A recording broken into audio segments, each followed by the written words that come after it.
जावई म्हटलं की तामजाम थाटमाट. ग्रामीण भागामध्ये जावयाला फार मोठं महत्व असतं. लग्नाची वरात असते, लग्नाची मिरवणूक असते. मात्र बीड जिल्ह्यामधलं असं एक गाव आहे, केज तालुक्यातील विडा. त्या गावामध्ये गेल्या 97 वर्षांपासून जावयाची गाढवावरून धिंड काढली जाते. ही परंपरा गेल्या 97 वर्षांपासून येथील गावकरी जपतायत.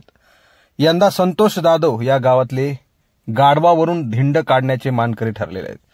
जावई संतोष जाधव हे शिंदी गावचे रहिवासी आहेत. 2 दिवसांपासून त्यांचा शोध घेतला जात होता.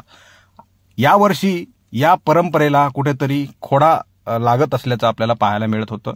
कारण 2 जावई पळून गेल्याचं त्या ठिकाणी माहिती मिळाली आणि अखेर संतोष जाधव यांना गावकऱ्यांना पकडून आणण्यात यश आलेलं आहे.